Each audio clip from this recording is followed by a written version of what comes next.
अस्सलामु अलैकुम ख़वातीन व हज़रात, कुरान फ़हमी के सिलसिले सवालात और जवाबात के साथ आपकी खिदमत में हाज़िर। आज का सवाल हज के बारे में। हम ये जानने की कोशिश करेंगे कि दीन इस्लाम के इस रुकन में, जो रुकन है, इसकी फ़र्ज़ियत की क्या वजूहात हैं,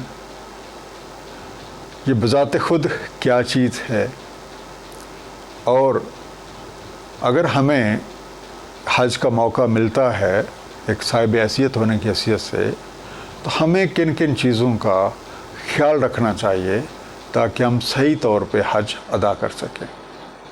मेरे साथ तशरीफ़ फरमा हैं जनाब अली असगर साहब, और मैं उनसे गुजारिश करूँगा कि बराए करम इस चीज़ की वज़ाहत कर दें कि हज से क्या मुराद है और इस्लाम के इस रुकन के अंदर कौन कौन सी हिकमतें पोशीदा हैं।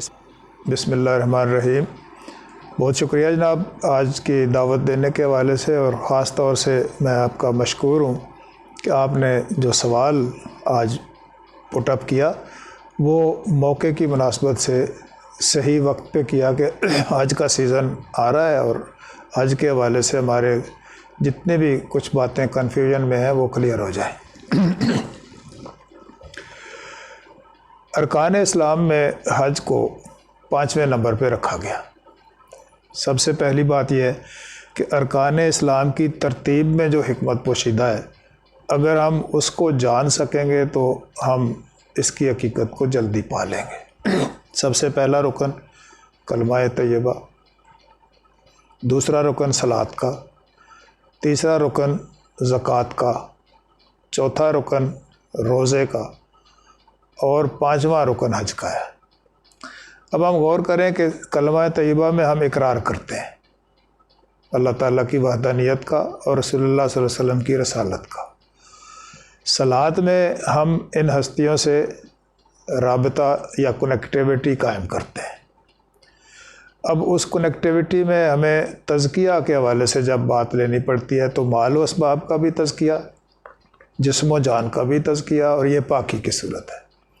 जब ये पाकी भी हो जाए, राब्ता भी हो जाए, तो फिर हमें अपने आप पर कंट्रोल हासिल करने के लिए रोज़ा का सिस्टम दिया गया, सौम का निज़ाम दिया गया, और कहा गया लअल्लकुम तत्तकून, ताकि तुम तकवा वाले हो जाओ। जब तकवा तक बात पहुँच गई तो अब उस ज़ात करीम के सामने हाज़री हज़ूरी की बारी आती है और उसको हज कहते हैं। 5वें नंबर पे यहाँ अरकान की तकमील हो रही है। हज का जो लफ्ज़ी मतलब लिया जाता है वो दीदार करना, मिल लेना, अटैच होना, इसके बहुत सारे मफ़ाहिम निकलते हैं। कुरान करीम में जब हम हज के हवाले से मुताला करते हैं तो हमें सूरह अल-बकरा की 197 आयत में उसका मफ़हूम है कि ये हज के मालूम महीने हैं, इसके अंदर आप ये 3 काम जो हैं ये करोगे, ना तो रफ़स करोगे यानी जिनसी इख्तिलात में उससे परहेज़ कर किया जाएगा, और फसूक यानी फ़िसक से नाफरमानी से परहेज़ करोगे, और तीसरा हुक्म जदाल का है, वला जदाल फिल हज। ये 3 मकामात ऐसे हैं, इनको अगर अडाप्ट किया जाए तो हज की जो हिकमतें हैं वो खुलना शुरू हो जाएंगी। अब हम ये गौर करते हैं कि जब कोई हाजी हज पे रवाना होता है तो वो तलबिया पढ़ता है। तलबिया में ये कहा जाता है लब्बैक अल्लाहुम्मा लब्बैक, लब्बैक ला शरीका लक लब्बैक, इन्नल हम्दा व नेमत लक वल मुल्क ला शरीका लक। अब ख़ास तौर से ये कि जब एहराम बांधा हुआ हो और आज़म सफ़र हो, उस वक्त लब्बैक की बारी करे, तो क्या अल्लाह ताला के सामने बंदा हर वक्त वैसे हाज़िर नहीं हो सकता? तो ये उस ख़ास वक्त के लिए एक प्रैक्टिस है। इसको आम हालात में भी अगर पेश नज़र रखा जाए तो किसी भी शख्स को मर्तबा एहसान हासिल हो सकता है। मर्तबा एहसान ये है कि तू जब सलात कायम करे तो ये तसव्वुर करे तू अल्लाह को देख रहा है। ये फरमान हदीस जिब्रील में रसूलुल्लाह सल्लल्लाहु अलैहि वसल्लम का फरमान है।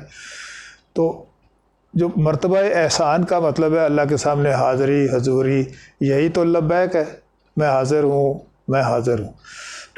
آج کی نشست میں میں خاص طور سے ایک بات وضاحت کرنا چاہوں گا، وہ یہ کہ جو لفظ اشر کی بات کی گئی اس کو معلوم مہینے لکھا گیا، اشر و معلومات کو معلوم مہینے لکھا گیا، تو مہینہ ایک لمیٹڈ ٹائم پیریڈ کو مہینہ کہتے ہیں۔ تو اس کو ہم یہ کہہ سکتے ہیں کہ یہ جو ایک باؤنڈری ہے جس کے اندر اس لمٹ میں رہتے ہوئے وہ اشر وہ مہینہ ہے، لیکن کسی بھی کام کے حوالے سے جب اس کی باؤنڈریز کو متعین کر دیا جائے تو وہ بھی اشر میں داخل ہوتی ہیں۔ تو یہ جو 3 معاملات ہیں، ولا فسوقا ولا جدالا رفسا ولا فسوقا ولا جدالا فی الحج، کہ رفس نہیں کریں گے، جنسی اختلاط پابندی ہوگی، جائز ناجائز کی تو بات ہی ختم ہوگی، جنسی اختلاط بند ہے، فسوق نافرمانی یا اپنی من مانی کرنا ہے۔ تو وما یضل بہ الا الفاسقین، قرآن کہتا ہے کہ گمراہی تو فاسقین کے حصے میں آتی ہے، تو فسق کو یہاں روک دیا گیا۔ اور تیسرا جدال کی باری ہوتی ہے، جنگ و جدل، لڑائی، اپنی بات منوانا۔ یہ 3 کام جب کوئی شخص پرہیز کر لیتا ہے، یہ معلومات، یہ اس کے اشرم معلومات ہیں، یہ باؤنڈریز ہیں، اس کو معلوم مہینے کہہ کے تو تھوڑا سا ہم سمجھنے سے قاصر رہ جاتے ہیں۔ یہ 3 کام ایسے ہیں جو ان کی پرہیز رکھی جائے تو حج کا جو حکمتیں اور جو معاملات پوشیدہ ہیں وہ واضح ہونا شروع ہوتے ہیں۔ پریکٹس کرنے میں کوئی حرج نہیں ہے کہ جب حج پہ ہم نہیں جا رہے، یہاں بیٹھ کے بھی ہم ان دنوں میں یہ تلبیہ اور تلبیہ کے مطابق اپنے آپ کو ایڈجسٹ کرنے کی کوشش کریں، اور یہ 3 پابندیاں کر کے دیکھیں تو یہاں بیٹھے بھی حج کے اثرات ہم ڈیولپ کر سکتے ہیں۔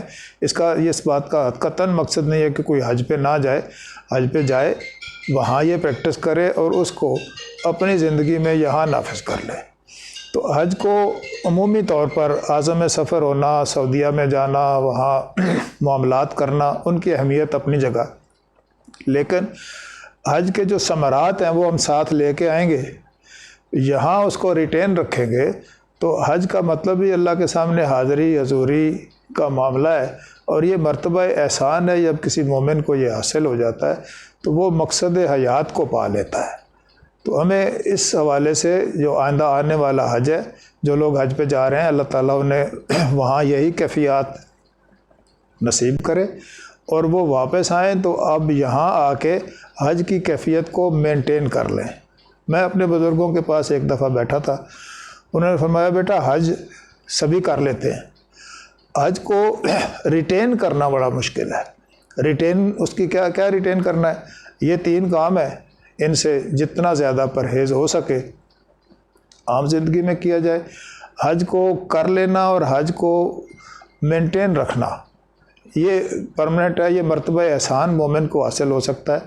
ارکان اسلام میں اس کی سیریل نمبر آخری 5 پہ رکھا گیا، تو اس سے استفادہ کر کے کوئی بندہ مرتبہ احسان میں داخل ہو سکتا ہے، اللہ تعالیٰ کے سامنے اپنی حاضری حضوری کو مینٹین رکھ سکتا ہے۔